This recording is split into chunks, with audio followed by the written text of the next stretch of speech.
안녕하세요, 여러분. AI 증시 브리핑입니다. 오늘도 장 마감 직후 찾아왔는데요.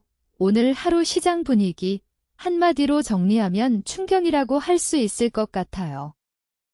코스피가 3% 넘게 급락한 가운데 삼성전자가 무려 8%대 하락이라는 충격적인 성적표를 받아들었거든요. 반면 코스닥은 나 홀로 강세를 보이며 엇갈린 하루였습니다. 오늘 브리핑에서는 한국 시장 마감 시세 분석부터 미국 주요 지수 동향, 국내외 핵심 뉴스까지 꼼꼼하게 정리해 드리겠습니다. 끝까지 함께 해주세요. 그럼 오늘 국내 시장부터 살펴볼게요. 코스피는 오늘 6,696.96포인트로 마감했습니다. 전 거래일 대비 무려 3.12% 하락한 수치인데요. 단일 종목의 충격이 지수 전체를 끌어내린 하루였습니다. 그 주인공은 바로 삼성전자예요. 삼성전자가 오늘 25만 7천 원으로 마감하며 무려 8.7% 급락했는데요. 국내 최대 시가총액 종목인 삼성전자가 이렇게 크게 빠지면 코스피 전체에 직격탄이 될 수밖에 없죠. SK하이닉스 역시 오늘 167만 천 원으로 3.41% 하락하며 반도체 대형주들이 일제히 약세를 보였습니다. 반도체 섹터 전반에 걸쳐 매도 압력이 거셌던 하루였는데 시장에서는 글로벌 AI 수요 둔화 우려나 수급 변화 가능성 등을 이유로 보고 있어요. 반면 코스닥은 오늘 813.33포인트, 1.42% 상승 마감하며 대형주 충격 속에서도 견고한 모습을 보여주었습니다. 코스닥은 상대적으로 중소형 바이오, 2차전지 관련 종목들이 반등하며 지수를 끌어올렸는데요. 코스피와 코스닥이 정반대 방향으로 움직인 흥미로운 하루였습니다. 이어서 미국 시장도 간단히 짚어볼게요. 다만 여기서 중요한 점이 있는데요. 미국 시장 데이터는 오늘이 아닌 직전 거래일인 2026년 8월 21일 종가 기준이라는 점 먼저 말씀드립니다. 가장 최근 거래일 기준으로 다우존스는 53,277.01포인트, 0.98% 상승 마감했고요. S&P 500은 7,674.37포인트로 0.43% 올랐습니다. 나스닥도 26,180.46포인트, 0.43% 상승으로 마감했는데요. 미국 3대 지수 모두 소폭이지만 강세를 보였던 흐름이었어요. 개별 종목 쪽에서는 테슬라가 8월 21일 기준 362.86달러로 5.14% 급등했던 게 눈에 띄고요. 반면 애플은 309.35달러로 0.63% 소폭 하락, 엔비디아는 214.72달러로 0.98% 내린 상태였습니다. 오늘 국내 반도체주 급락을 감안할 때 오늘 밤 미국 시장에서 엔비디아를 비롯한 반도체 관련 종목 동향이 매우 주목되는 시점이에요. 다음으로 오늘 주목해야 할 국내 이슈들을 짚어볼게요. 먼저 채권 시장 소식인데요. 오늘 국고채 금리가 일제히 하락했습니다. 3년 만기 국고채 금리가 전 거래일보다 1.8bp 내린 연 3.836%를 기록했는데요. 금리 하락은 채권 가격 상승을 의미하는 거라서 안전자산 선호 심리가 강해진 것으로 해석할 수 있어요. 코스피 급락과 맥을 같이 하는 흐름이죠. 두 번째로 퇴직연금 시장의 큰 변화 소식이에요. 올해 상반기 퇴직연금이 은행에서 증권사로 이동한 규모가 6조 9천억 원에 달한다고 하는데요.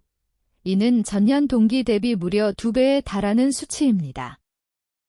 하루 평균 261억 원씩 옮겨가는 셈인데 퇴직연금 운용 수익에 대한 관심이 높아지면서 상대적으로 수익률 관리가 용이한 증권사 IRP로의 이동이 가속화되고 있는 겁니다.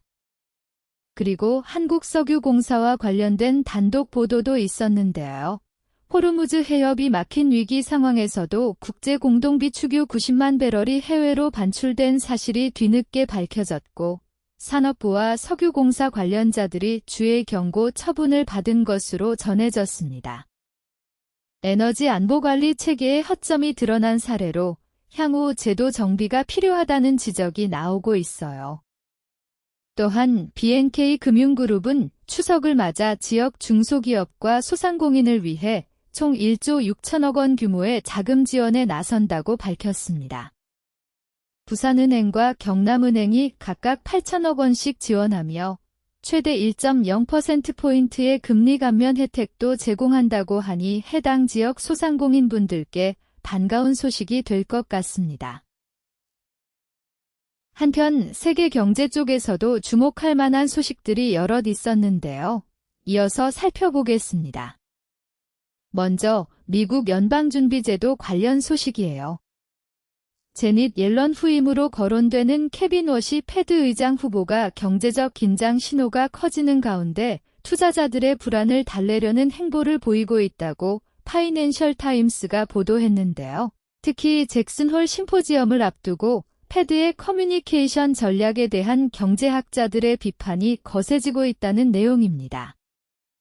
잭슨홀 미팅은 전 세계 중앙은행 총재들이 모이는 연례 행사인 만큼 이번 발언 방향이 향후 금리 경로에 중요한 신호가 될 수 있어요.